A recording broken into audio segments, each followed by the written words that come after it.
Gerą vakarą. Su jumis sveikinasi kaip ir kiekvieną penktadienį informacinė miesto savivaldybės laida Miesto savaitė. Šį vakarą mes kalbamės su mero pavaduotoja Danguolė Martinkienė. Gerą vakarą. Labas vakaras. Nuo naujųjų metų jau mėginama vykdyti naująją tvarką, kuomet miestą tvarkyti padeda socialinės pašalpos gavėjai, ar ne? Jie atlieka visuomeniai naudingus darbus, taip pavadinkime. Kaip kol kas sekasi naujoji tvarka, kokios galbūt įstaigos daugiausia tokių pagalbininkų pageidauja? Tikrai turbūt visi stebime spaudoje ir šiek tiek televizijos ekranuose pasirodžiusią tokią naują žinią, kuri sukėlė tam tikrų nepasitenkinimų ir turbūt tai visiškai natūralu, kad yra naujas procesas, tai mūsų visuomeniai naudingų darbų telkimas žmonių tų, kurie gauna socialinės pašalpas, yra paramos gavėjai. Tie žmonės, kurie mūsų supratimu ir pagal vyriausybės nustatytą tvarką turėtų prisidėti gaudami šias pašalpas prie visuomeniai naudingų darbų. Tai miesto taryba lapkričio mėnesį patvirtino tvarkos aprašą, pasiremdama vyriausybės nutarimu, kad tie žmonės pagal atskiras grupės, pagal savo fizinį pasirengimą, pagal savo be abejonės išsilavinimą ir remiantis visais solidarumo, protingumo ir visais žmogiškaisiais principais turėtų prisidėti savo darbu prie miesto tvarkymo.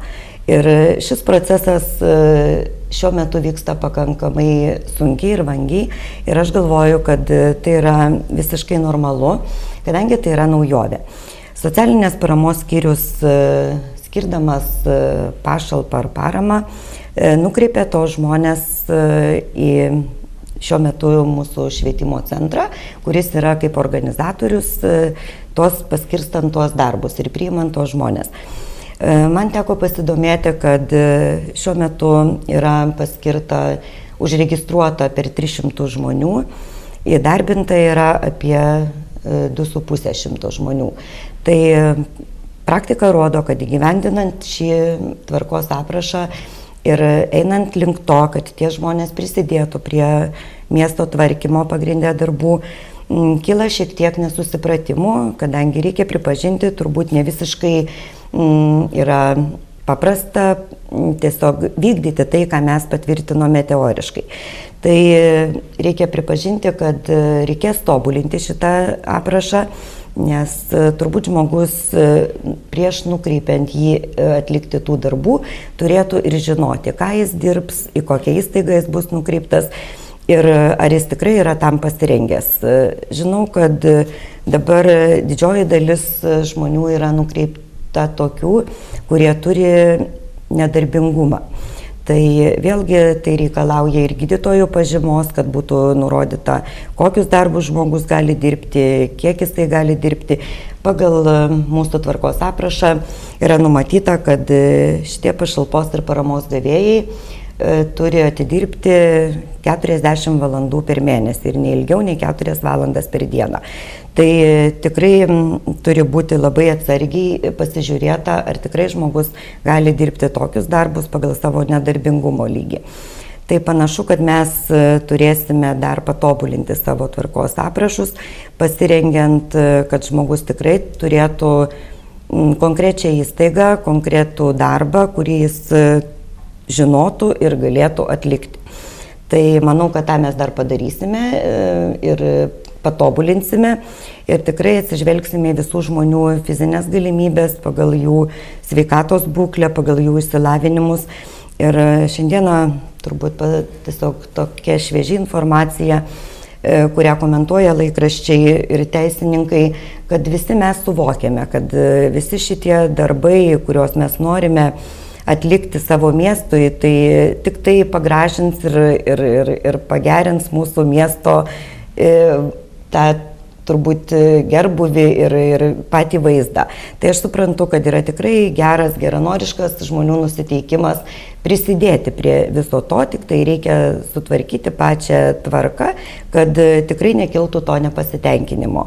Tai mes stengsimės ir bendraudami su su visais tais pašalpos ir paramos gavėjais bandysime viską įvertinę ją patobulinti. Taigi galbūt kol kas šiauliečiai nelabai ir žino, kas galėtų prašyti pagalbos tų socialinės pašalpos gavėjų, galbūt kokios bendruomenės, kokios organizacijos, kokios įstaigos. Ir galbūt, kad šiauliečiai geriau tai žinotų, kol kas daugiausia tokios pagalbos nori ir kokius darbus galėtų atlikti šitie žmonės. Taip, dabar pagal mūsų patvirtintą tvarkos aprašą ir vyriausybės ministro įsakymą šitos darbus, šitos žmonės gali imti tik tai nepelno siekiančios organizacijos. Ir šiuo metu tikrai labai aktyviai tos žmonės įdarbina ir pasitelkia visuomeniai naudingiam darbam, tai mūsų švietimo įstaigos. Ir sporto įstaigos kviečiasi ir siūlo darbus. Tai tie darbai be abejonės kol kas yra tokie, kad daugiausia žmonės dirba tos aplinkos tvarkymo darbus, vidaus darbus. Ir aišku, norėtųsi, kad aktyviau visos miesto bendruomenės dalyvautų šitoje visoje veikloje. Tai norėtųsi pakviesti, kad galbūt ir mūsų nevyriausybinės organizacijos, mūsų daugiabučių namų bendrijos, kurios tikrai turim turbūt daug tų plotų, daug įvairiausių darbų, kur tikrai galėtumėm visi kartu susitelkę pagražinti savo galbūt daugiabučių namų aplinką. Kiekvienas galbūt žmogus ir pats pasitaikys tas, kuris priklauso vienai ir kitai daugiabučių namų bendrijai ir tikrai noriai prisidės prie savo teritorijos gražinimo, švarinimo, kurioje jis pats gyvena. Galvojame ir kūrėme tvarką, kaip galėtumėm pagražinti atėjus pavasariui mūsų viešasias erdves, tai miesto parkus, aikštės ir visas kitas miesto erdves, kuriuose mes patys lankomės, patys leidžiame laiką. Tai kvieščiau ir nevyriausybinės organizacijas pagalvoti, galbūt kartu su tais žmonėmis galėtumėm atrasti tokių darbų, kurie prisidėtų prie mūsų visų bendro ir gražaus rezultato, tai gražinant mūsų miestą. Aš galvoju, kad turbūt atsiras poreikis tokiem darbam ir archyvose, ir galbūt mūsų įstaigose, kurios tvarko tam tikrus dokumentus, kurios galbūt ir mūsų patys skyriai, kurie turi tokių darbų, kurių patys negali padaryti ar tiesiog dėl darbuotojų stokos nesuspėja padaryti. Tai aš manau, kad mes tikrai tobulindami tą tvarką dar atrasime daug tokių sferų, kuriuose galėsim panaudoti šitos žmonės. Ir taip, aišku, pagražinti miestą ir tuo pačiu sutaupyti tos pašalpų ir paramai ir pašalpoms skiriamus valstybės pinigus. Ką tik patvirtintas mokyklų tinklo pertvarkos planas, sukėlęs ir diskusijų, ir daug planų, tai iš tiesų kokie dabar svarbiausi planai, ką ketinama vykdyti, kai kurių mokyklų reorganizacija planuota, ar ne, tai kokie pirmieji darbai numatomi? Tikrai ilgai miesto taryba gilinosi šitą problemą, ilgai mums užėmė laiko, kol mes patvirtinome pertvarkos planą ir lapkričio mėnesį patvirtintas planas, kuriame toks kaip ir liktai pirmasis darbas, kuris buvo numatytas, tai ties Santarvės vidurinė mokykla buvo prierašas, kad ši mokykla dėl tikrai pakankamai prastos jos būklės turėtų būti iškeliama 13 metais į kitą geresnį pastatą. Tai nuo to turbūt ir prasidėjo tokia diskusija, kuri turėjo būti tikrai kitokia forma, pripažįstame ir reikia turbūt atsiprašyti ir mokyklos bendruomenės, ir mokytojų kolektyvo, kad galbūt pradėjome diskusiją ne visiškai teisingai ir turbūt ji todėl ir sukėlė šiek tiek nepasitenkinimo. Bet manau, kad visas šis rezultatas turėtų peraugti į normalų, gerą procesą, kad mokykla turėtų tikrai geresnės sąlygas. Tai mes turėtumėm surasti tai Santarvės mokyklai patalpas, kuriuose jie galėtų įsikurti arba ieškoti finansinių galimybių, pagerinti esamą mokyklos pastato būklę. Tikrai yra bloga padėtis ir valgyklos, ir pačios mokyklos. Tai arba reikia ieškoti finansavimo, tvarkyti šitą pastatą ir palikti rusakalbių mokyklą tame pačiame pastate, arba tikrai yra galimybių tartis, ieškoti kitų patalpų. Ta, ką mes ir padarėme praėjusią savaitę, pakvietėme mokyklos tėvų bendruomenę ir mokyklos pedagogus, kurie apsilankė viename iš galimų pastatų, tai yra Zoknių progimnazijoje, kur galbūt būtų galima diskutuoti, tarintis su tėvais, su mokytojais, su mokiniais. Ir apsilankius Zoknių mokykloje tikrai pasirodė, kad Zoknių mokykla labai mielai parodė visas galimas erdves, kabinetus, salę, kuriuose galėtų ateiti ir įsikurti Santarvės mokyklos mokiniai ir mokytojai. Tai įvyko tokia pirma diskusija, nuo kurios turbūt ir turėjo prasidėti visas šitas procesas.